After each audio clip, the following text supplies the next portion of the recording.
It's my pleasure to welcome you here this afternoon for the Audit and Risk Committee meeting. The meeting is being live streamed and we have Mr. Ben Arnold participating via telephone. Is that correct? Ben, can I just confirm that you are able to hear me? Yes, Gay, thank you. Thank you, welcome. Could I invite Councillor Winmar to present the Welcome to Country, please? Thank you, Chair. I'd like to acknowledge Elders past and present, and we're on Noongar country today. And I say, Ngalak Nining Kurulong, Kura Ngalak Noich, Nija Noongar Buja. Noongar Mur Jerpan Yining, Nija Ngalak Kwabadak, Noongar Buja Kurulong. From the beginning of time to the end, this is Noongar country. Noongar people have been graceful keepers of our nation for many, many years. Ngala Jerpan Mama Buja Ngalak Bala Mama Kwap Ngalak Kor Jerpan. Nija Ngala Mai Yining Noongar Buja. We respect the earth, our mother, and understand we belong to her. She does not belong to us. In all her beauty, we find comfort, well-being, and life that creates a home for everyone that has become a keeper of Noongar country.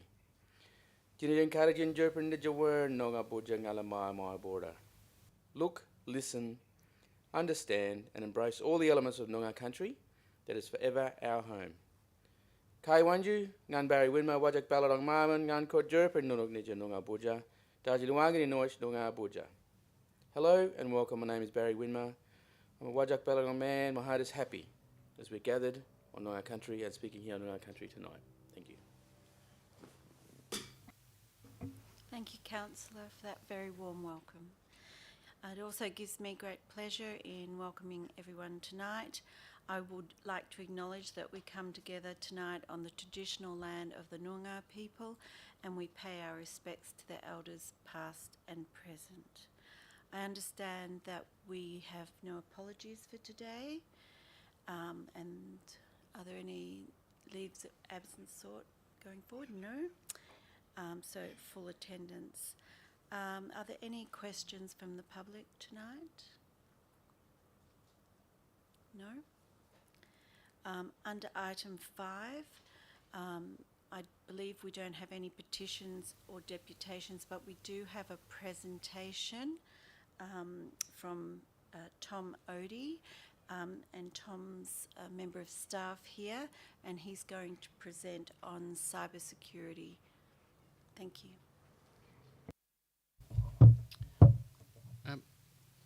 Good evening, everyone. I'm just here to do a brief talk about the City of Kwinana's security posture in light of what's happening with the Optus breach.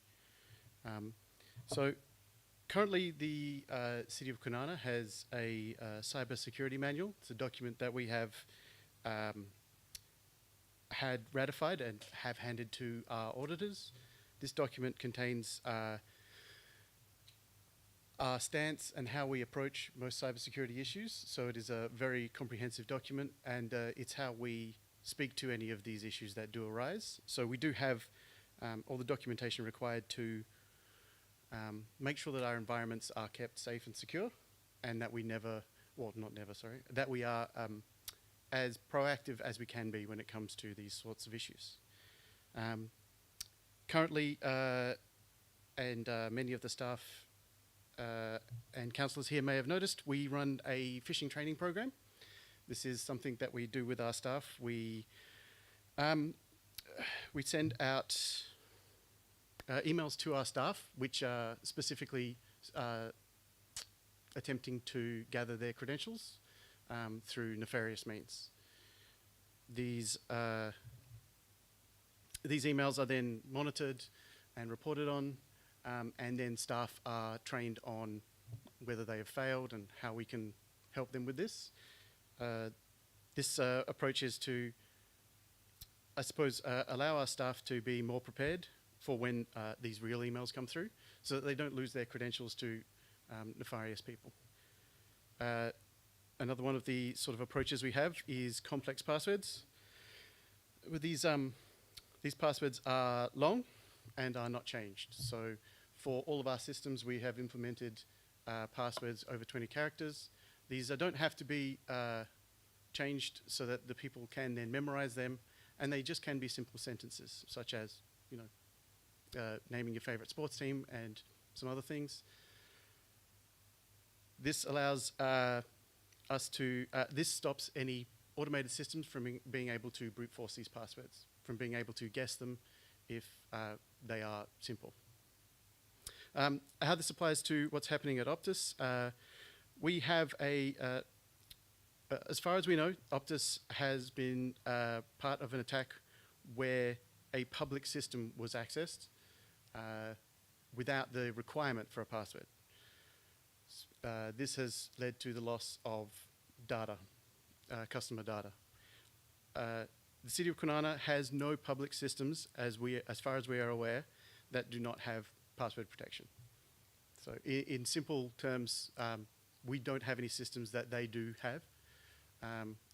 And this lines up with us having complex passwords for any of our systems that are public, to make certain that even if somebody does find those portals, they cannot guess those passwords. We also have regular user audits, as much as we do have processes, to make certain that we are always shutting off users who have left the company already. We do also have audits to make sure that everything that we have performed by our standards has also been double-checked. Current risks that we have at the moment are working from home. So everybody is now taking their work devices home. We have proper security management on those devices.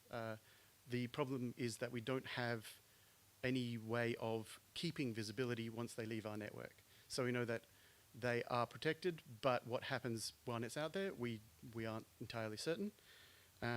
We do have a program of works to implement an MDM, a mobile device management system, which will tell us what those devices are doing, whether they're connected to the work network or not. Another risk is multi-factor authentication. So all critical IT administrative staff, the people who do have access to all of these public systems at a deeper level, have multi-factor authentication. So they have to have their mobile phone on them as well as the password. This, however, has not been pushed to all staff yet. We believe that this is another layer of protection that will help us if somebody is to have their password stolen.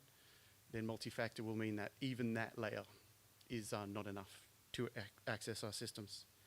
And SaaS products, or software as a service products, such as our Tech One, or applications that you use through a web browser, and shadow IT, or the idea of people trying to, or the idea of staff being able to perform IT tasks without the knowledge of IT, such as purchasing applications. We do have a IT application purchase process, but at the moment that process is maybe seen as onerous by the staff. We are working with the staff to make a process that meets them more in the middle, so that we can be both agile and secure at the same time. We have, however, in the cases of some applications, when we have found them and they are not secure, blocked them until we have been certain that they do meet our assessments, and then allowed them again for the business. And that's sort of where we're at the moment. Is there any questions? Thank you. Any questions? Mayor? Oh, thank you, Chair, and thank you very much for that overview. Excuse my back. When you talk about when staff or councillors leave the organisation, when is it, at what point do you actually cut them off? Is it the day they finish at 5 p.m? Or? Yes, there is notifications through the payroll system of the exact time that they finish, and at the end of that business day, their account is closed off. Okay. We then also have, as I said, quarterly audits to make sure that that process worked exactly as it should. So as from the next local government election, if there's anybody that's not elected, they will be cut off the same process. That same day. Yeah. Many of us have iPads, and we have other web pages on them. Is that a security risk? If somebody got into my iPrimus emails, it's not going to somehow end up corrupting my City of Kwinana, because it's two different logins. Yeah. And it's one of the reasons why certain you've probably all done training initially at the start of the year where we asked you not to reuse the same passwords, and that's for that exact reason. Thank you. Wayne? Through you, Madam Chair, just to add to what Tom has said regarding when people are cut off from the system. It also depends upon the circumstances as to when, how a staff member is leaving. So if there is a disciplinary action which has taken place and the staff member has been removed, then that cut-off will take place straight away.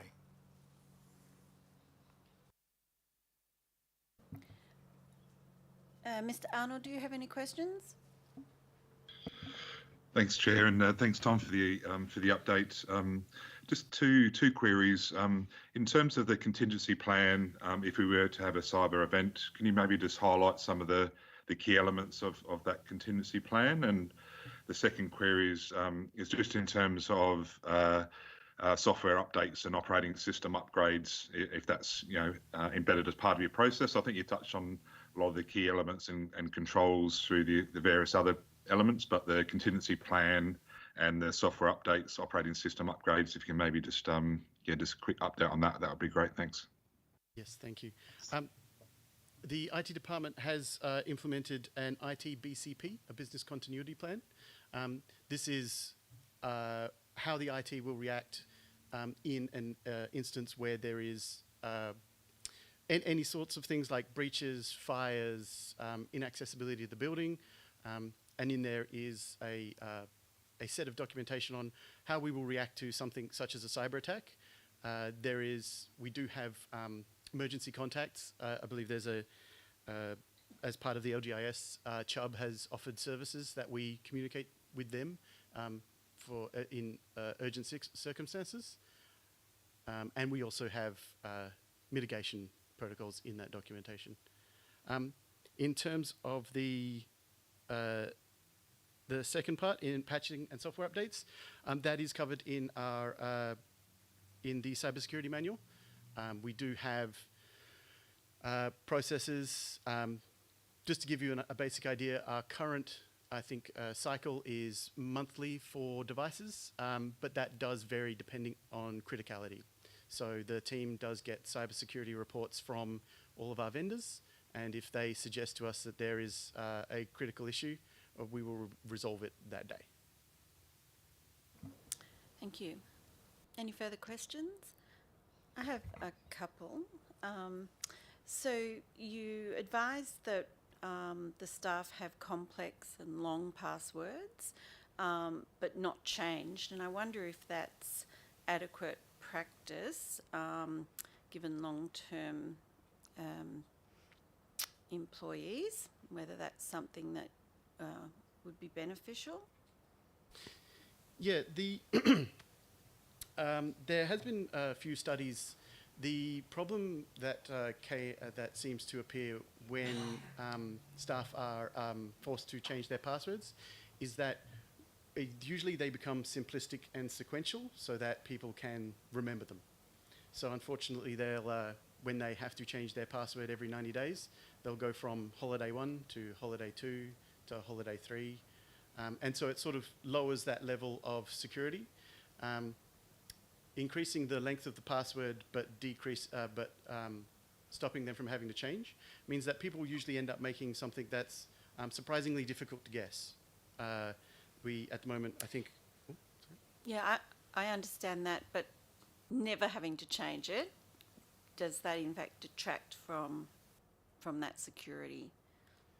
I believe that this is the current security guidance. We're happy to always check that again, but yeah, the current guidance is because now there is a single password that the user doesn't have to write down or put anywhere or tell anyone. Mm-hmm. It should be that it's sort of consistently secure because there's no changes. There's no reason for them to sort of put it on a notepad or something like that. Well, perhaps you might want to have a think about that, whether it goes on for perhaps a maximum number of years or whatever. The second was the separate authentication.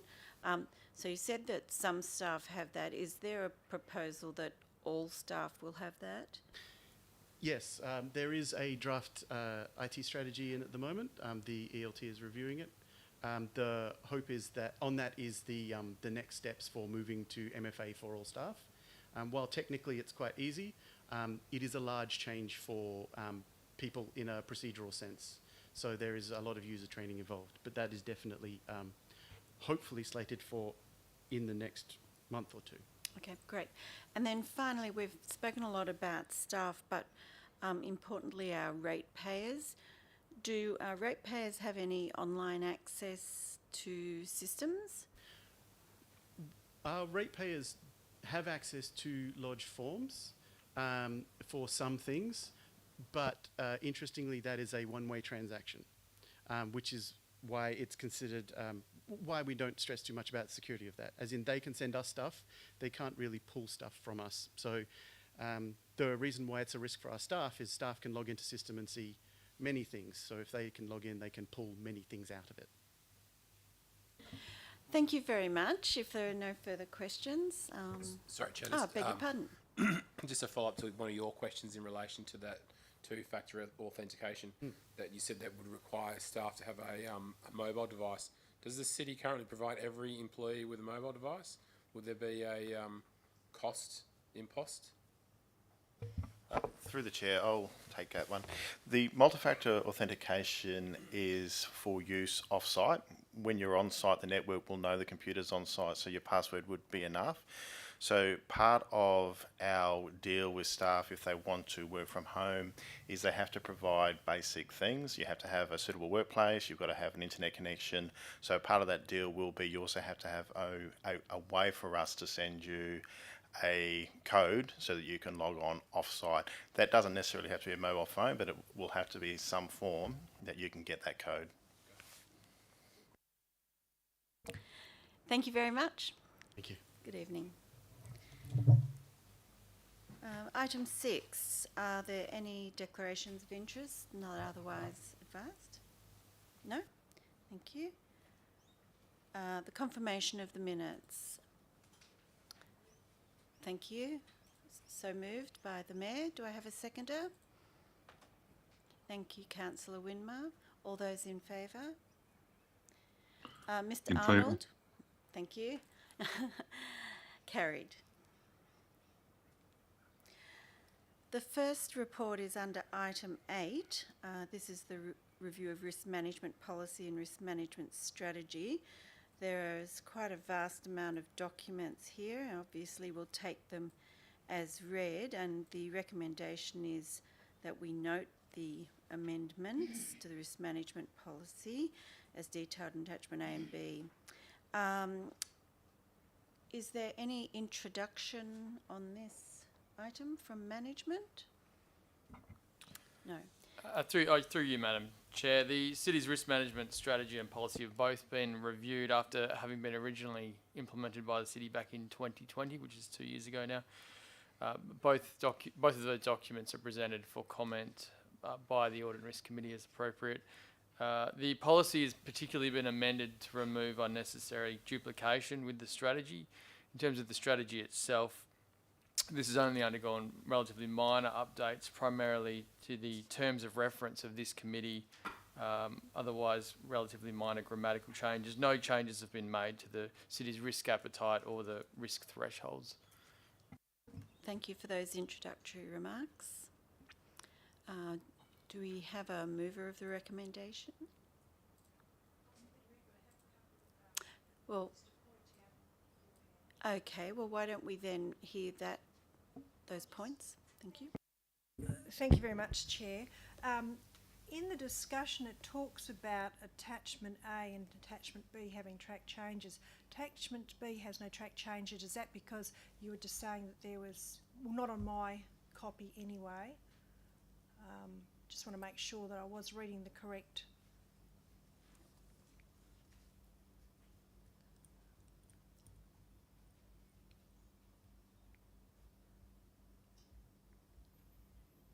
It's to do with the strategy, the long document. Very long document.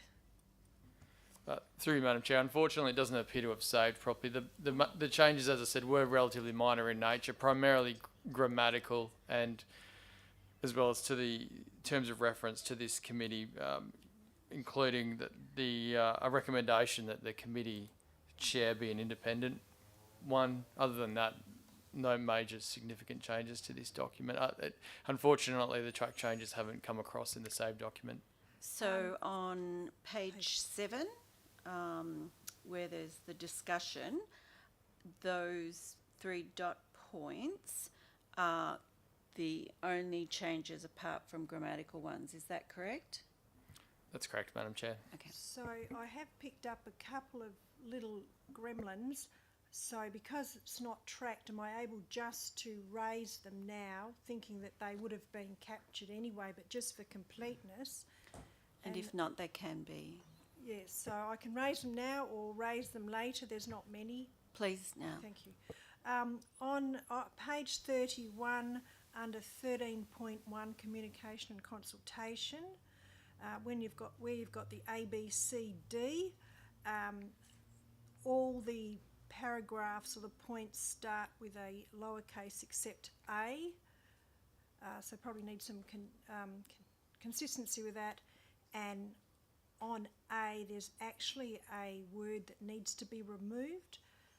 Bring different areas of expertise together for each step in of. So I think in needs to be, or of needs to be, one of them needs to be removed. And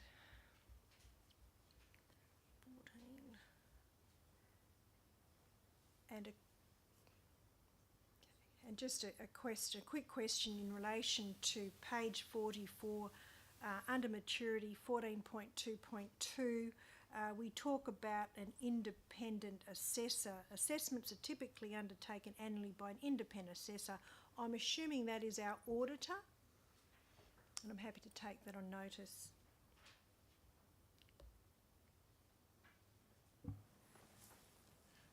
Through you, Madam Chair. No, the independent assessment is what we do on an annual basis when we go through and look at our operational risks, and we use an independent assessor to help with that. Okay. Thank you. They were the only points on this item, Chair.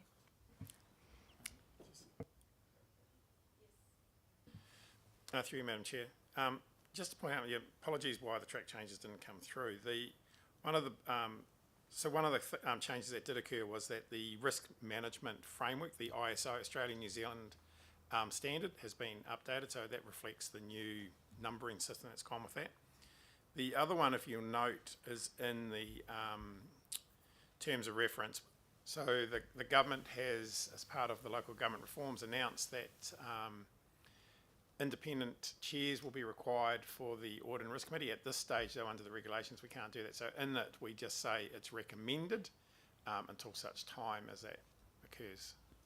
Thank you. And I'm sorry, I should have actually raised before the meeting the fact that my attachment B didn't have track changes. Thank you. Thank you. Any other questions? Mr. Arnold. Thanks, Chair.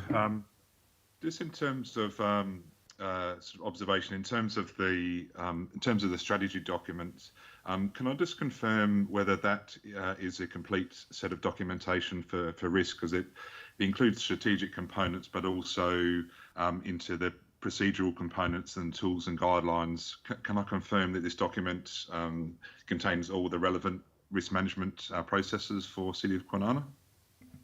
Through you, Madam Chair. It doesn't go into full detail regarding CAMS risk, which is our risk management software. So the use and back-end material of CAMS risk isn't fleshed out in full within this document, but it's only referred to. But in essence, this is our core document, which sets out how the city addresses risk. Okay, thank you. Perhaps in terms of the next review in the review cycle, if there's potential opportunities to streamline the documentation, I think that can help user ability to understand fully the different components. I think, in terms of large documentation, it's obviously a large documentation, and hopefully the risk and control owners can utilise that, but it's definitely on the larger scale for other risk management frameworks I've seen. It's a balance between sort of completeness and usability, but maybe that's an opportunity, sort of going forward. I had one specific component in relation to 9.2, the Audit Risk Committee references, which is on page 22 of the agenda. Just in terms of making sure it's in alignment with Appendix B, which is the terms of reference for the ARC. I think most notably 9.2A references the Audit Risk Committee needs to ensure that the city has appropriate risk management and internal controls in place. This is a management sort of function, and really the Audit Risk Committee assists the council in terms of that oversight and robustness, not the management responsibilities. So 9.2A is just in terms of suggestion for update, just to making sure that that reference is correct, but also is in alignment with further on in the document, which is on page 52, section 1.1, Appendix B.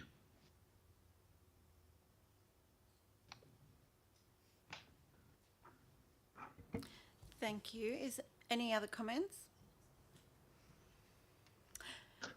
Thanks, Chair. Well, I had one comment, and whether it's appropriate in this section or the next is within the documentation in terms of section 13.2, which is on page 33, it references a process for all high and extreme risks, that there's an approval process, and later on in Appendix E it has a residual risk form, which has quite a level of detail around securing that approval, say from the CEO, etc. Just want to confirm whether that's a process that still exists, and that so the risks that are in that high and extreme bracket, we use this process. Through you, Madam Chair, it's certainly it's our ideal intent here at the city, and it's something we're working towards, and we're continuing training in relation to this. But as you suggested earlier, perhaps this document could be streamlined around some of these matters. Thank you. Thanks. And just observation and suggestion, if maybe just keeping it that you have a process, because obviously there's levels of management review. You have the sort of risk reporting, sort of etc. So maybe referring to the process objectives as opposed to including detailed forms, because once those detailed forms are part of the framework, then you can be held to account to it, and doesn't allow for those sort of updates. So maybe for those processes which aren't fully embedded, maybe just bring it up a notch. Maybe removing those detailed documentation could help in that respect. No further questions, Chair. Thank you, Mr. Arnold.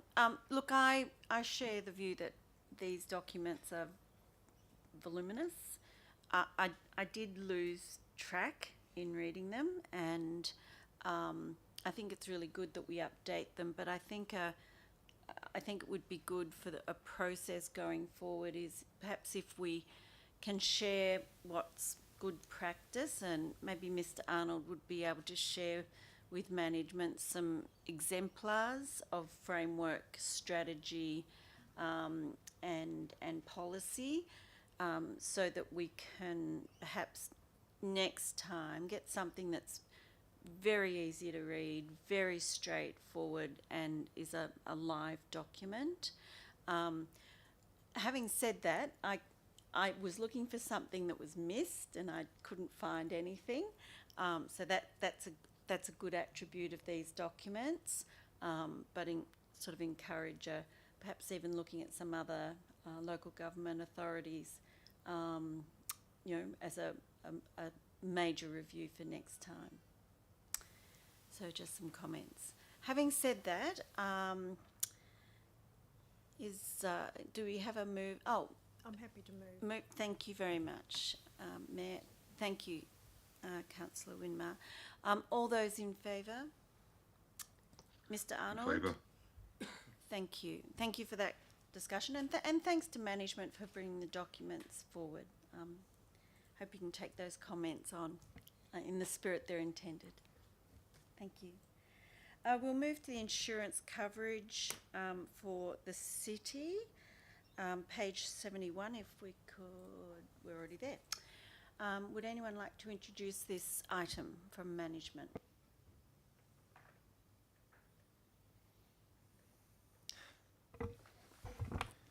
Through the chair, we have brought this report to the Audit and Risk Committee a couple of times, and the report does go into quite a bit of detail, and so does the attachment.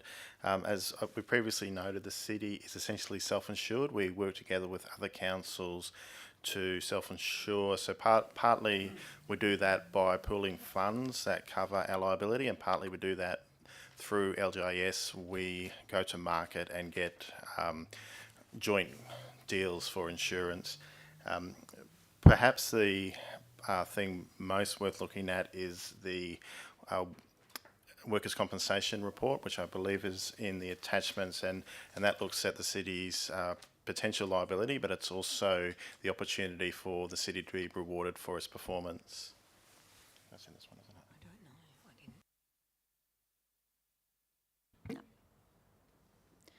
No, it's referred to in the report, but it's not there. Yeah. Was there anything in particular with respect to the workers' compensation that you'd like to bring out? Yeah, through the chair, the important point is the second recommendation of the officer's recommendation. The scheme works by rewarding the city if it has a limited number of claims, but if its claims in a particular year increase, then the premium paid by the city increases. So what management recommend we do is cash back our risk. So the recommendation is to put $750,000 into reserve, which will cover, I think it was based on 2 years worth of full premiums in the case that we had a couple of bad years. And it also gives the city the ability, once we reach that cap, to take advantage of the savings and put them into other city programs. Thank you for that introduction. Any questions? Thank you, Mayor.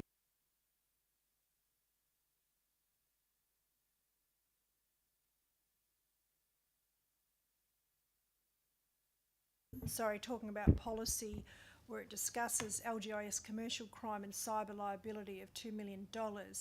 Yet what concerned me was in the actual LGIS policy document itself, it says we have no coverage at all for cyber extortion. So two different things? Or is that common to the industry? Yeah, through you, Madam Chair. The cyber extortion is common. So that is when you attacked through cyber, and then what they do is they hold your system basically the same as paying a kidnap ransom fee. So they will not pay out on an extortion where you have to pay an amount to then get your system released. So what then would be a cyber liability? Having to so you basically, your system is attacked. It can do damage to servers. It can take time to restore systems. So it's all the costs which go with that. And just a follow-up question: what is our marine cargo? $100,000. I'm sure you're expecting that question. Through the chair, I don't believe we've ever made a claim on our marine cargo insurance. Yes, Quinana's not looking too good. It is a package with our insurance set. It is actually no additional premium for that particular line. So because there's no additional premium, we do just accept it. Thank you. No further questions. Any other questions? Mr. Arnold, any questions from you? No further questions. Okay, just a comment from me. Sorry, Madam Chair. I beg your pardon, sorry, Madam Chair. Councillor Wimmer. Just an observation and just a comment around recommendation number 2. In light of the fact that we have dipped into the reserves, it says it's over a number of years. Have we got things in place to monitor and track us getting back up to that premium so that we can have access to the full benefits of the savings on the insurance? Through the chair, I guess there's a couple of ways to respond to the question. Attachment 2 does show the workers' compensation report, and it shows it over multiple years. So we get this report every quarter, and if you if you do pull up attachment B, look at the bottom right-hand corner, it shows a prediction of the additional funds the city would have to pay in this particular year because of claims. So it's one way that we track our drawdown on the reserve. In terms of getting to that cap and then not continuing to put funds in, that's done each year as part of the budget. I beg your pardon. Thank you for that correction. The $479,000 premium, what are we seeing with respect to how that is moving over time? I understand the performance is the best way of reducing our premium, but it is still a very hefty amount. Through the chair, I'm just trying to get that up. So if you have a look at the second yellow box down, there's a line called the deposit rate. So that's 1.04% and a deposit contribution of 252,703. That's the minimum we would pay in a financial year. If our claims don't exceed 172,000 in this financial year, then we would only pay a premium of 252,000, whereas our maximum that we could pay is 670,000. So you can see that there's a substantial saving through good performance. If we weren't in a performance-based system, our maximum, we'd only have one amount we'd pay. It wouldn't be as high as the maximum, but it would be substantially more than the deposit rate. So we're probably, if in a good financial year, we would probably save a couple of $100,000. So if I go to see what the actual amount paid each year, which line do I get that from? Is it contribution? No. Yeah, through the chair, you're right. On the screen, the second from the bottom yellow box, second from the bottom line in that box, contribution paid to date. That's what we will have paid in each of those financial years. Okay, so in 2011 it was 305,000 and 2021 252. Okay, so it's just looking. Yeah, there was a 456 and 713. Yet that's were there any claims? It says 0 claims, so that didn't really make sense to me. Because they can come from previous years. Yeah, through you, Madam Chair.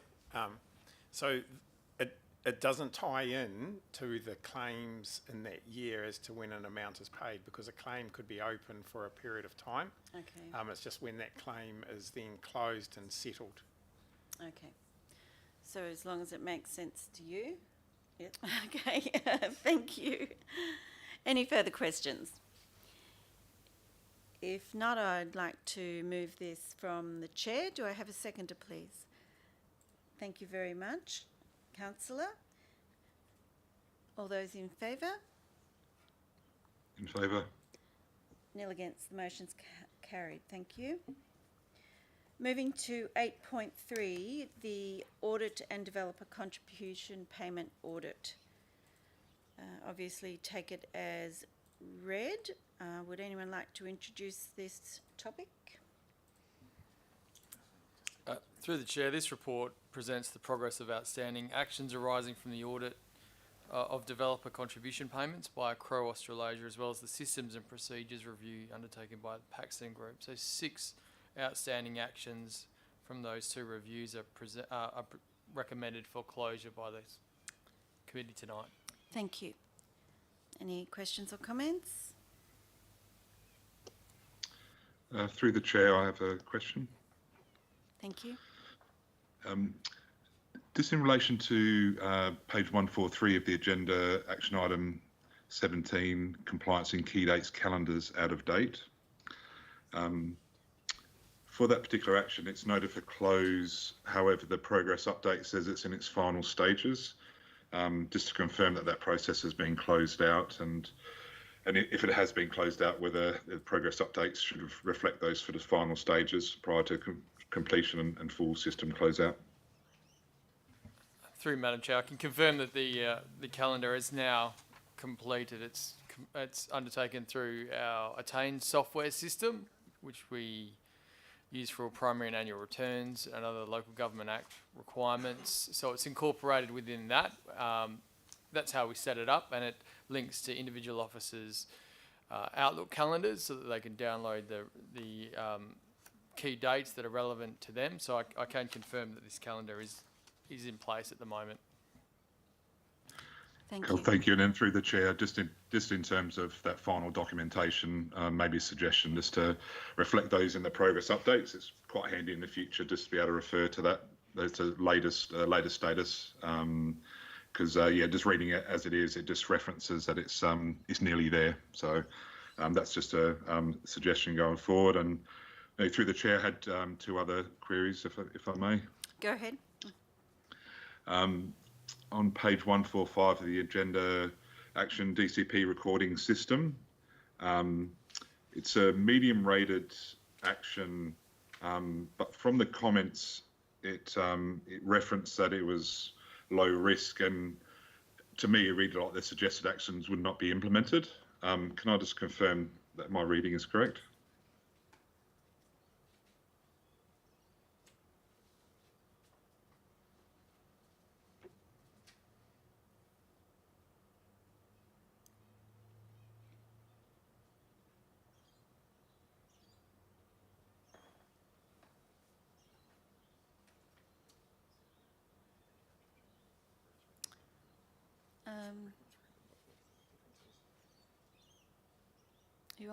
Do you have the correct page?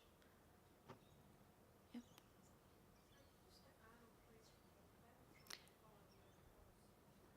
Mr. Arnold, would you please repeat the question and the page? I think it was 145. That's correct. So it's page 145 of the agenda. The action item is I00057 DCP recording system A. And my question is, so it's a medium action around reconciliation and procedures. However, in the progress and notes, it references that fundamentally, I guess it's a low risk, and my reading of it was that the suggested actions weren't going to be implemented for the reasons stated within the progress update. I just want to confirm that was correct. Through you, Madam Chair, I can possibly shed some light on this particular action related to the alignment of a number of spreadsheets that are held between different departments in enabling the, I guess, review of DCP activity and the cost implications around DCPs. It has in fact been undertaken between finance, planning and engineering. All three areas have formed a working group as a subgroup to the cross-functional team, and this group has been reviewing the various spreadsheets to make sure that there's an alignment between those tools and controls in place around data entry from contractor to officers' tools to make sure that the actual spreadsheets and the risks around error between spreadsheets are maintained. So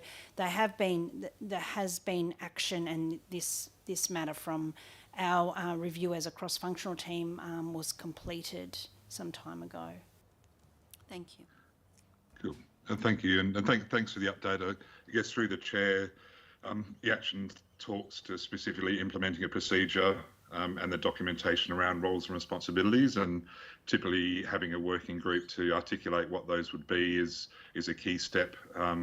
However, in terms of that sort of action, if that hasn't been formalised as part of procedure, I wouldn't constitute that as being closed. In terms of taking that, accepting that, whether it is an action or a recommendation, I'm not sure the context for which this action was sort of given, but I would say from my reading of that action hasn't necessarily been closed, even though it's in progress. So I suppose that's just consideration for management, whether it's happy that the intent is closed out. However, the action specifically hasn't from my understanding.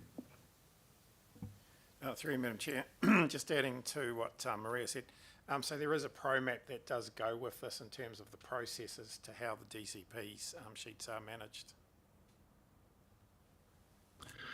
Oh, yeah, thanks for the additional context, and yeah, just I suppose just to confirm my perspective, and I suppose with if this was to be reviewed again from another audit, typically that those would be reviewed again, and those sort of actions would be double checked. And I think sort of, you know, given that the action recommends it being incorporating as part of procedure, and then whilst there's other activities to assist with that, I suppose it hasn't been done. So I suppose that's where we haven't necessarily implemented the full action, but we have done components of it. So that's just a consideration in terms of our acceptance, you know, that is appropriate. And so that's, I suppose, just a consideration from my side.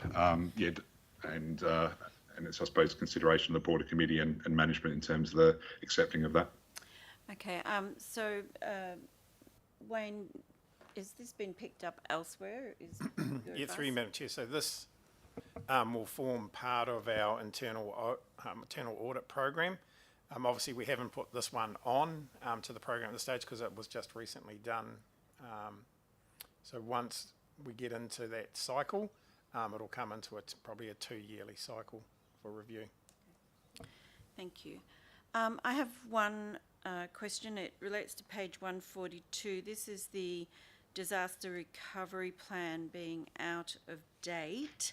So the audit action was originally 16th of June. We now have, we're now looking for a solution in the cloud. Is that correct? Through Madam Chair, I have been liaising with LGIS, who provided the original template for many of these disaster recovery documentation that the city has.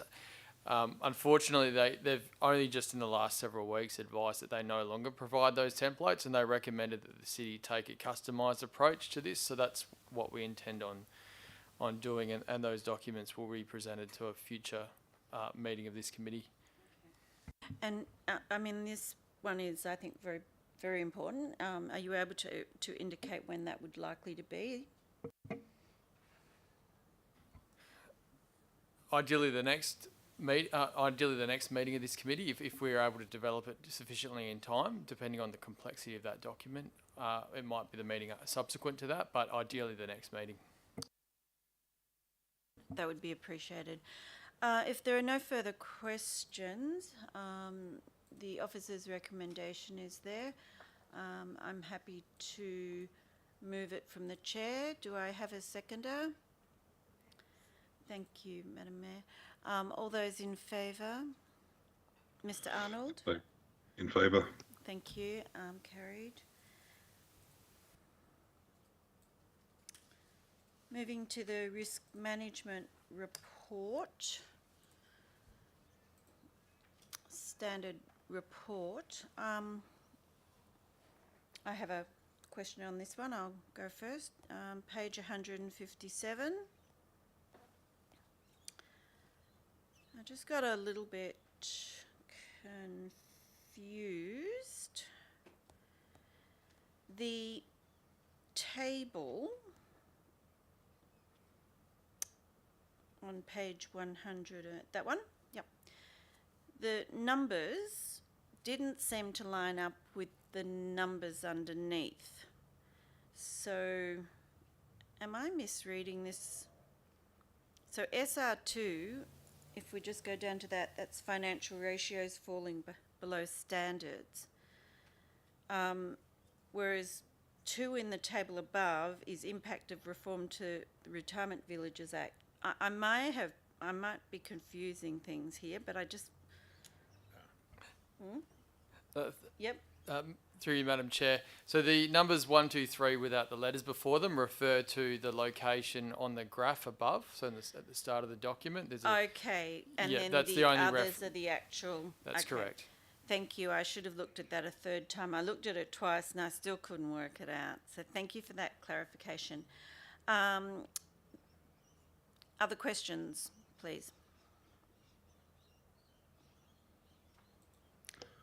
Oh, through the chair, in terms of the internal audit report, a little bit further on the section, I appreciate we'll talk about that a little bit later, but just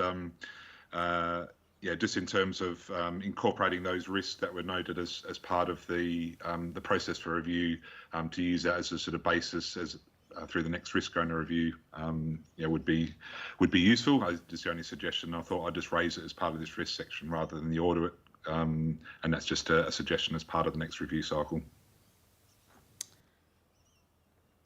I'm sorry, Mr. Arnold, can you just repeat that? Yep. The asset management internal audit review report is the table sort of further on, and includes the risks that were in scope, and sort of certain actions and good practices related to that. So just as part of the risk sort of cycle ongoing, just to incorporate those additional points of data as part of the upcoming review, because it's quite nice to be able to get that specific feedback on risks as part of the risk process. Thank you. Wayne? Through you, Madam Chair. That's a good point, Ben. It's a timing issue, though. What's happened is one report was received after one had been completed, and we wanted to get that asset management report onto the agenda. So that's why they're not done. But once the report has been gone through this process, those risks will then be picked up and put into the register. Okay, understand the process. Thank you. Any other questions? Very useful. No further questions. Very useful report. It's really good to see that maturing. So thank you very much. We have an officer recommendation. Could I have a mover, please? Thank you, Councillor Winmar. Thank you, Councillor Rouse. All those in favour? In favour. Nil against. Carried. Thank you. 8.5. The is that right? Work Health and Safety Statistical Report. Could we move? Just moving to that page. I have one question, but are there any questions? Through the chair, just thanks very much for the update, and particularly around the OSH system sort of update, which is my OSH is a great system. So hopefully that sort of progress sort of continues on, and obviously looks sort of positive there. So thanks very much for the update, and that the go live will be in November. Just had a specific sort of query around the safety and wellbeing strategic plan, and just a sort of query on aligning the risk process that we've just been through as part of that overarching safety and wellbeing, just because there's obviously the 5 safety and wellbeing priorities as part of that strategic element, but just having that direct feed in from that risk management process is really useful. But also, once that strategic plan has been completed, is to feed those results back into the risk register. So that really highlights those key priorities that we're working on. So it's great to sort of see that sort of reference, and looking forward to be part of the risk process as well. Thank you. My question relates to page 185. We're reporting an intracranial injury.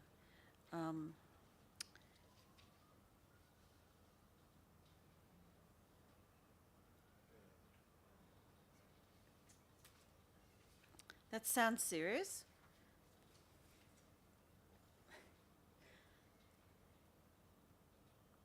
I'd be interested in understanding the seriousness of that injury. Through Madam Chair, it was a report only. An employee, a city operations employee, was in a posse truck. Yes. Is that correct? Posse truck, yeah. Truck, and he hit a stump, and the actual the process of hitting the stump, his head went forward, and he hit it on the windscreen, but the was no lasting damage. It was just a hit on the head at that point. So there was no, it was a report only, asked about medical treatment, didn't need medical treatment. Yeah, there was a bump on the head. Okay, and so was there, I mean, potentially that could be a very serious incident. Were there any lessons learnt from that? Were all the appropriate safety gear being used? I don't know if you have a seatbelt restraint, anything like that. Through the chair, the investigation on that one's still ongoing. I haven't received a final report, so they are putting some effort into that. The way we're investigating this particular incident, because there is a bit of a balance when you use this type of machinery. The reason the operator had the incident was he was moving the machine quite quickly to get it to dig out material, which is something you do. You do need power to force the blade through soil, but there's also a balance where it obviously resulted in an incident, and that means he probably was using too much power. So what we're doing is getting some really experienced operators involved in the investigation so they can give the advice to the investigator about what was appropriate and whether or not this particular incident was preventable. We have also asked the questions about seatbelts. The machines, they use a bar that goes over the operator, over the legs. Part of the reason they use that is to prevent the machine being able to operate when the operator gets out of the machine, because in the past there have been incidents where buckets have come down on operators, so it is a safety mechanism. It has rollover protection, but because it has that bar, it doesn't then need a separate seatbelt. But it is another thing we will investigate, but we do expect that the answer is it was the speed the operator was using, and they've mixed up the use of speed where they should have been using power. Thank you. So I guess the committee receives the statistics on the number of incidents and the types of incidents. Where do the investigations go as to the seriousness of the incidents and the actions that management are taking to ensure a safe workplace? Through the chair, I'll give it an initial incident. The CEO might want to add to it. Every incident that is reported in the city is taken to the executive team, so the entire group has an oversight of the incidents occurring, and we do normally get at least some initial feedback through the director or through the HR manager on the incident and the course of action. We also report every incident to the OH&S committee, and that includes the outcome of the investigation and the corrective actions that have been taken.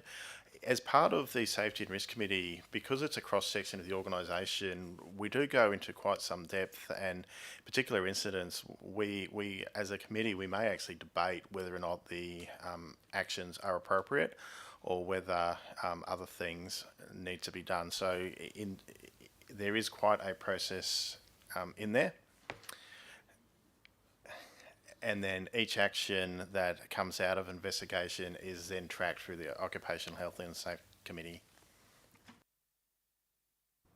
So, Through you, Madam Chair, just further to that, so any corrective actions that are identified are recorded at the Work Health and Safety Committee with follow-up corrective actions, and then there's also a checking mechanism further on to make sure that 3 months down the track, 6 months down the track, whether the corrective action has been put in place and whether it's been monitored and tracked.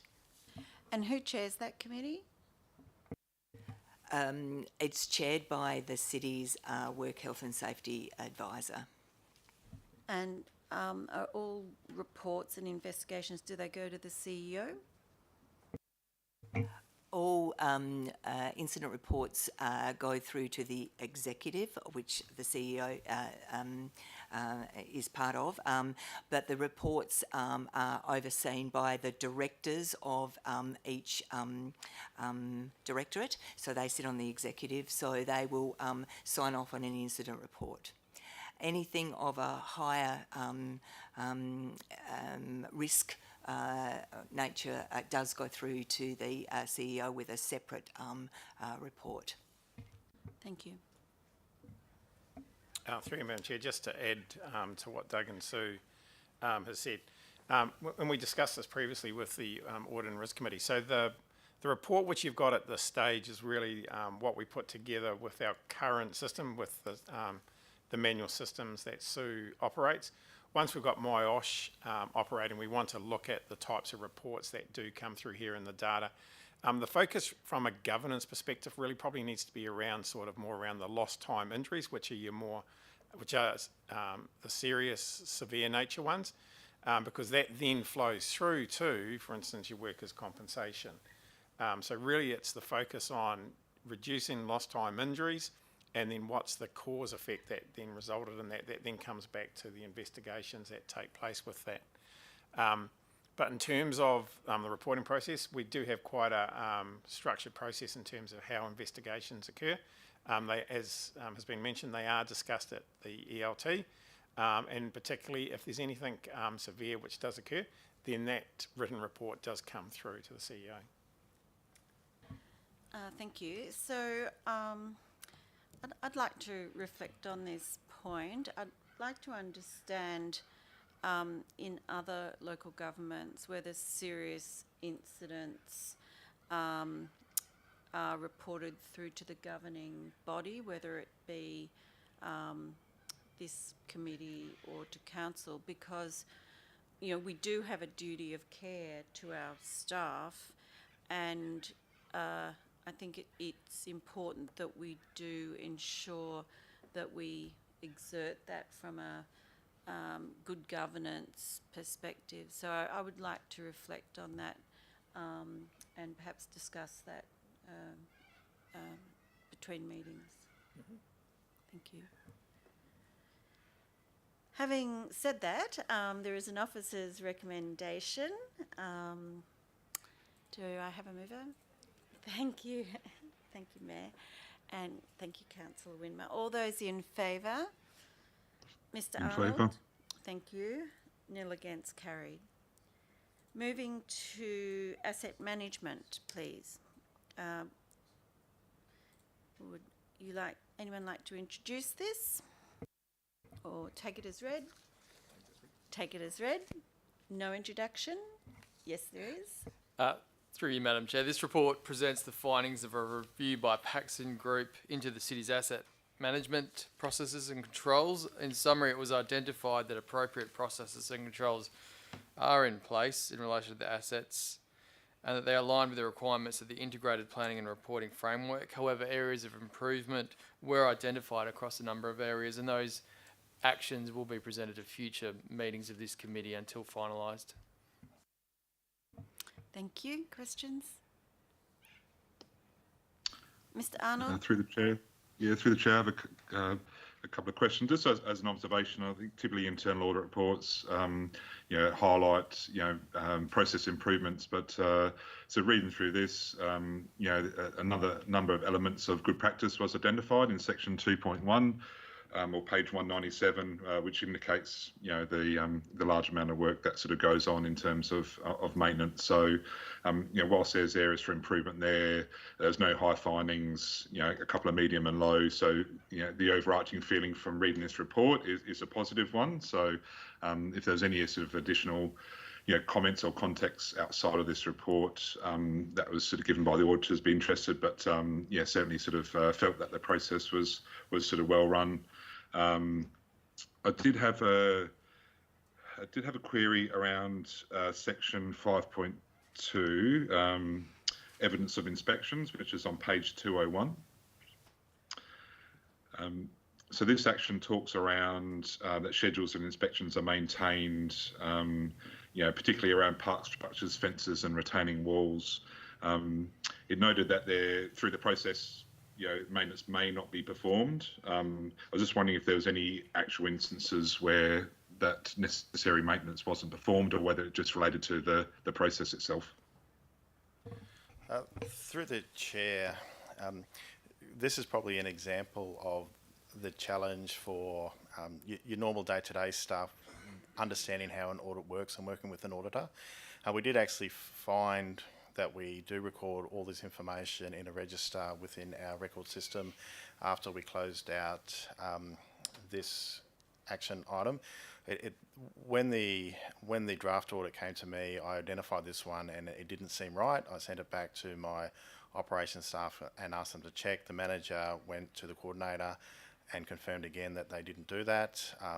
Investigated a bit further after this had closed out and found that they did. They haven't really understood the question. So this one at the next meeting we'll close out with, because we do actually do this recording.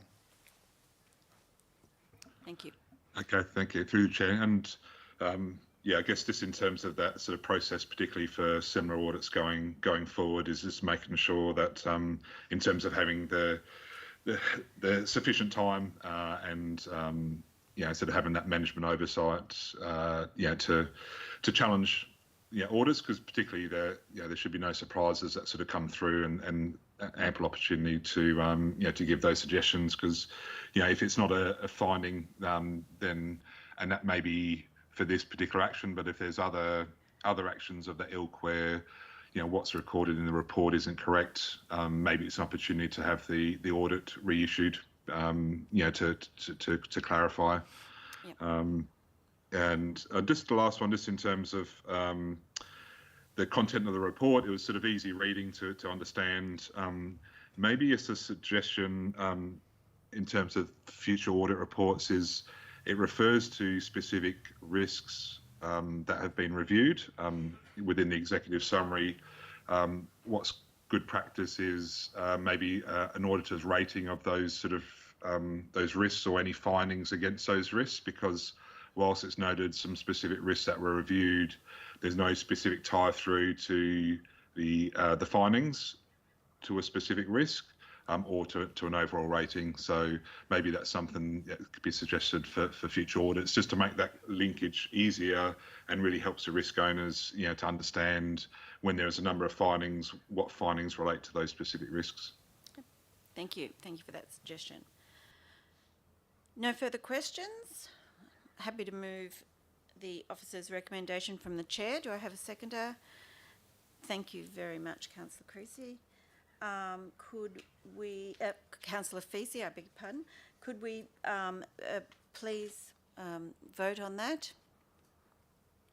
Thank you. In favour. Thank you. Nil against, carried. Are there any late or urgent items, or answers to questions which were taken on notice? No? Okay, well, thank you very much for your attendance this evening, and I hereby close the meeting. Thank you very much, Ben.